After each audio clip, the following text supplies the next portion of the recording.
ইমান কম সময়লৈকে আমাৰ পাঠ্য যিবোৰ একদম আমি চমুকৈ আলোচনা কৰোঁ এতিয়া আমাক বুজাইছে আমি বুজিব লাগে যে আপোনালোকৰ দৰে এগৰাকী মাতৃ গৰ্ভলৈকে ভগৱন্ত অংশস্বৰূপে আহিব লগা হৈছিল। এতিয়া অহাৰ কাৰণকেইটা জানি ল'ব লাগে। ইয়াৰ অৰ্থটো ভাগৱতে অকণমান আগত কৈছে বিবাহৰ 100 বছৰ দিন সৃষ্টিৰ ক্ষেত্ৰত অৱতীৰ্ণ হোৱা নাছিল। মানে ইয়াৰ পৰা কি বুজাইছে আপুনি যদি কঠীয়া পৰা ভালকৈ পাৰিবলৈ মন আছে চাহটো কিন্তু ভালকৈ কৰিব লাগিব। চাহ নকৰা কঠীয়া যেনেকৈ কঠীয়া ভাল নহয় ঠিক আধ্যাত্মিকভাৱে এটা সন্তান জন্ম দিবলৈ হ'লে আমাৰ যদি চিন্তা চৰ্চা শাস্ত্ৰসন্মত নহয় আমি সেই সন্তানটোলৈ জন্ম দিব নোৱাৰিম। আমি এই বেমাৰবিলাক আমাৰ বহুত মানুহ ভুগিবলগা হৈছে যাৰ কাৰণে আমাৰ সৃষ্টিত কিন্তু আৰম্ভ আছে। সেইকাৰণে কপিলে কৈছে তুমি মোৰ দৰে আদৰ্শৱান পুত্ৰ জন্ম দিবলৈ শিকিব লাগিব। তুমি ভগৱন্তক ভাল পাবলৈ শিকিব লাগিব। ভগৱন্তক ভাল পালে নহ'ব জীৱ জগতৰ সকলোকে আত্মা বুলি ভাবিব লাগিব। আত্মা বুলি ভাবিলেও নহ'ব তেওঁলোকক ভাল তেনেকৈ সন্মান কৰিব লাগে তুমি শিকিব লাগিব। সেইকাৰণে কপিলে কৈছে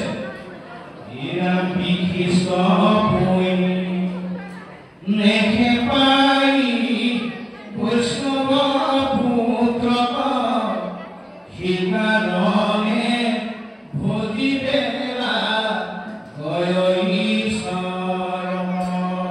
আমি ভগৱন্তক ভাল পোৱাৰ স্বাৰ্থ নৱ দম্পতীসকলে ভগৱন্তক সেৱা কৰাৰ স্বাৰ্থ যে আমাৰ ভগৱন্তৰ দৰে কৃপাসন্ত দয়াশীল আদৰ্শহীন এতিয়া আমাৰ পুত্ৰলৈ আবেদন এই আবেদন ভগৱন্তই মঞ্জুৰ কৰিছিল। কিমান বছৰ 100 বছৰ মূৰতহে এই আবেদন ভগৱন্তই গ্ৰহণ কৰিছে। আমি কিবা এটা ভাল ফল পাবলৈ হ'লে আমাৰ ধৈৰ্য কিন্তু লাগিব। ধৈৰ্যৰ অবিহনে আমি কোনো ভাল ফল লাভ কৰিব নোৱাৰিম। সেইকাৰণে কপিলে কৈছে জীৱবিলাকে জন্ম হোৱাৰ আগত আৰু জন্ম হোৱাৰ লগে লগে এতিয়া আপোনালোকে অনুভৱ কৰিবচোন দেই জীৱবিলাকে 5 মাহলৈকে গৰ্ভত স্থিতি হওঁতে 5 মাহলৈকে মহিম কৰি ঘূৰি থাকে। 5 মাহৰ অন্তত জীৱবিলাক গৈ এটা জেগাত বন্দী হয় আৰু বন্দী হোৱা জেগাটো আমাৰ বিজ্ঞানী কৈছে জৰায়ু আৰু ভাগৱতে কৈছে এটা খুব গোপন জেগাত গৈ জীৱনটো গৈ তাত স্থিতি হয়। আৰু হোৱাৰ লগে লগে মাতৃৰ আপ্ৰায়ন বুলি এটা নলীয়ে খাদ্যনলীৰ লগত জীৱনটো এটা সম্পৰ্ক আছে। এই যে 5 মাহৰ লগে লগে জীৱনটোৱে খাদ্যনলীৰ লগত সম্পৰ্ক ৰাখে আজিও আমাৰ গাঁৱত চলি আছে, আমাৰ সমাজত চলি আছে পঞ্চামৃত। এই পঞ্চামৃত খাওঁতে আপুনি যদি দিন বাৰ নক্ষত্ৰ চাই পেলাই খুৱাইছে আপোনাক কিন্তু পুত্ৰই বুজাই নাই মনত বৰ পুত্ৰ ধাৰণা দি আছে। 3-5 মূৰত 150 দিন হোৱাৰ লগে লগে এটা জেগালৈ গৈ পেলাই কইনা বা সন্তানকে খোৱাৰ লগত মাতৃৰ লগত সম্পৰ্ক ৰাখে আৰু তেতিয়া আমাৰ গাঁও সমাজে কি কৰে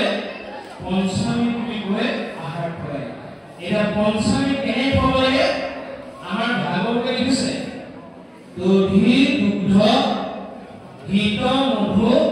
সমান শৰ্কৰা মানে শৰ্কৰা মানে চেনি এই 5টা সেইদিনাখন আহাৰ খাব লাগিছে। যদি সেই আহাৰ আপুনি নোখোৱায় বা খোৱাৰ পাছত যদি তামসিক বা ৰাজসিক আহাৰ খুৱায় আপোনাক কি ব্যৱহাৰ কৰিব জানে ইৰাম পুঠিব আৰু পুৰহা খাইতে মাত্ৰ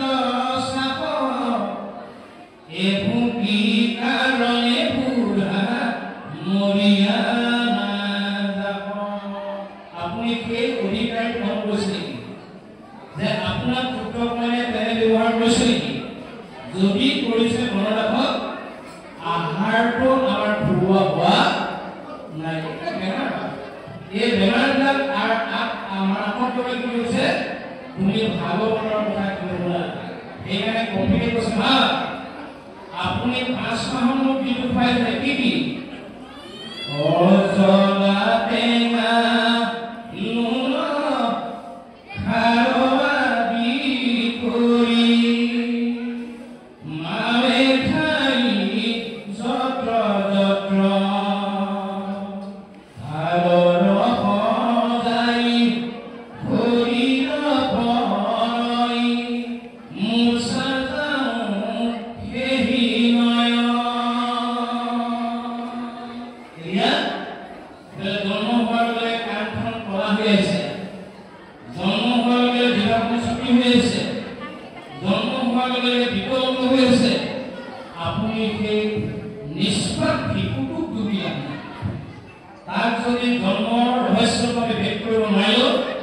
তেতিয়াহ'লে তাৰ ফলটো আমি ভোগ কৰিব পাছত মেডিচিন যিমান পাওঁ কিন্তু গৰ্ভস্থ মাতৃসকলৰ যদি এই জ্ঞানটো নাথাকে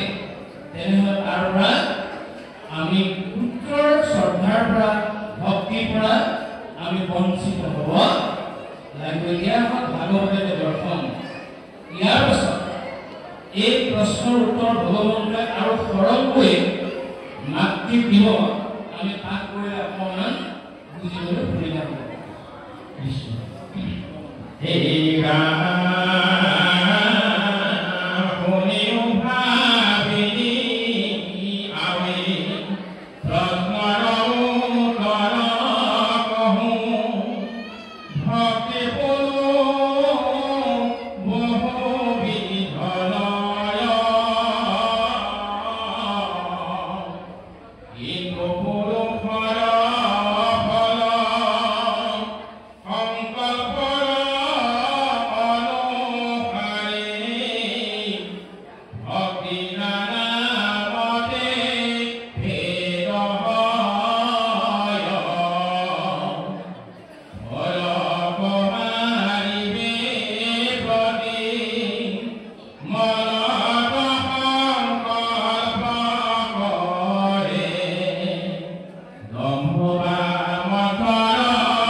আৰু যেতিয়া আমি যুঁজিব নোৱাৰা হ'ম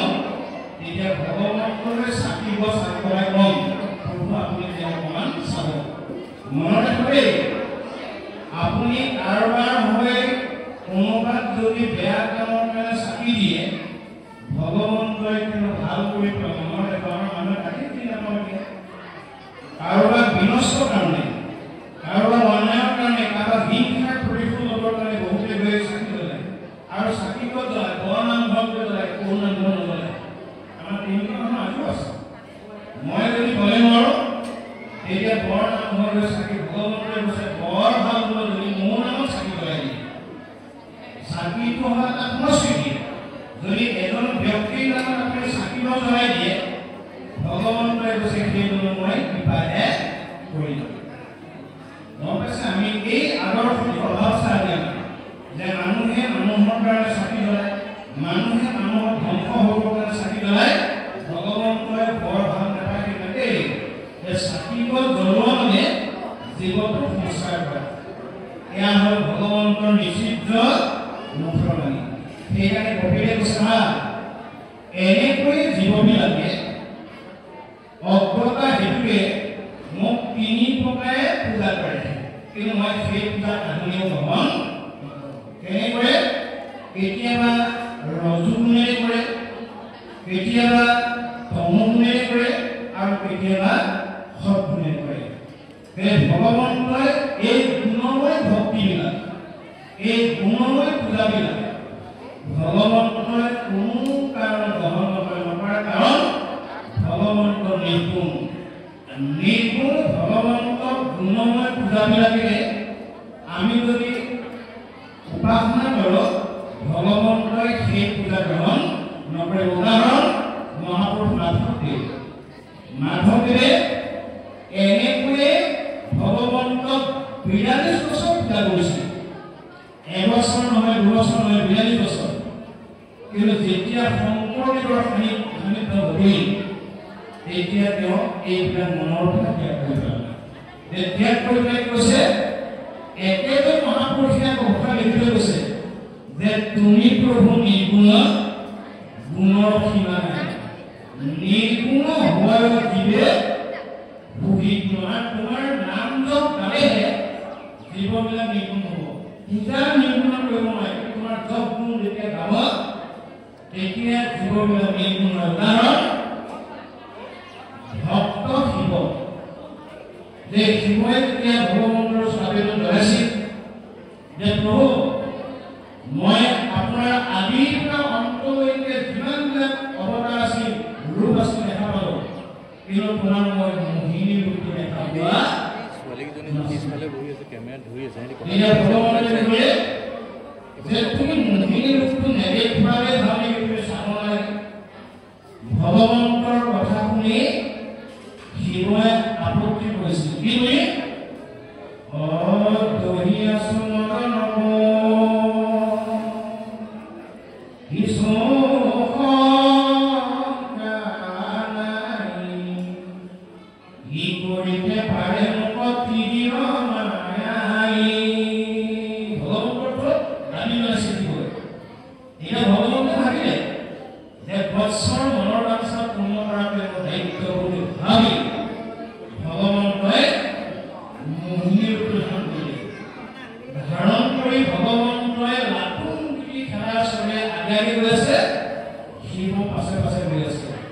শিৱই পাছে পাছে গৈ এটা সময় ক'লেগৈ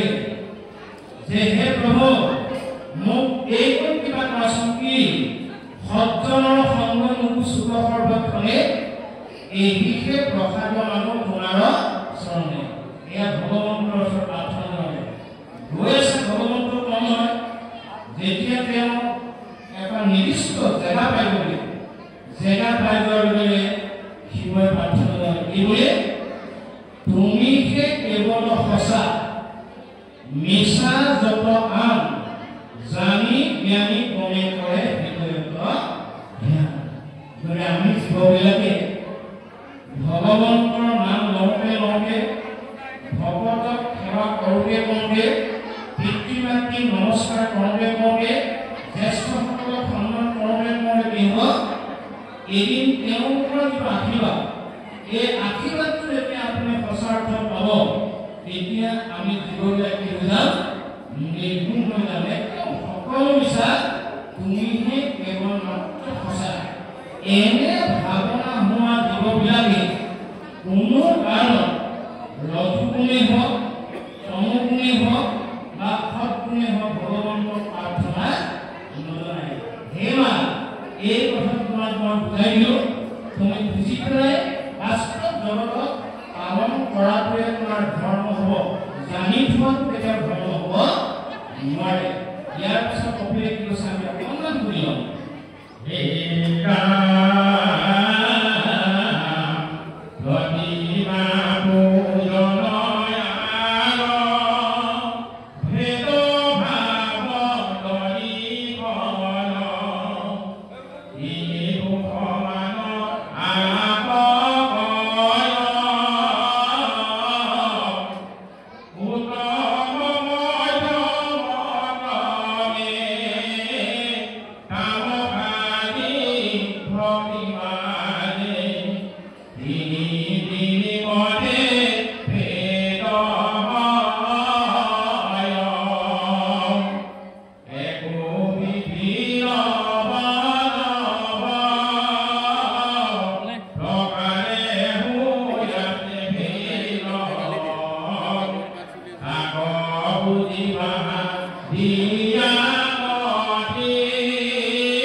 এইখন সময়লৈকে ভক্তিৰ এটা মাত্ৰ দৃষ্টান্ত দিছে এতিয়া আমি ভগৱন্তৰ কৃপা লাভ কৰি আমি ভগৱতীৰ কথাখিনি আপোনালোকক কম আপোনালোকে নিজে প্ৰশ্ন কৰিব যে মই পৰা ভগৱতীটো ভগৱন্তৰ কৃপা লাভ কৰিব পাৰিছিলে নাই মনত ৰাখিব এইকাৰণে আমাৰ জীৱশ্ৰেষ্ঠ মানৱে তিনি প্ৰকাৰে ভগৱন্তৰ ওচৰত উপাসনা কৰে এই তিনি প্ৰকাৰ ভগৱন্তৰ ওচৰত যদি উপাসনা কৰে ইয়াক কিন্তু ভগৱন্তই কেতিয়াও গ্ৰহণ কৰিব নোৱাৰিব এতিয়া মই প্ৰথম তম গুণৰ কথালৈ কৈছোঁ যে জীৱশ্ৰেষ্ঠ মানৱে তম গুণেৰে ভগৱন্তক কেনেকৈ উপাসনা কৰে ৰস গুণে কেনেকৈ উপাসনা কৰে আৰু সৎ গুণে ভগৱন্তক কেনেকৈ উপাসনা কৰে এতিয়া উদাহৰণ কেইটামান নিদিলে আমাৰ কোনটো বেমাৰ আছে আমি বেমাৰটো ধৰিব পৰা নাযাব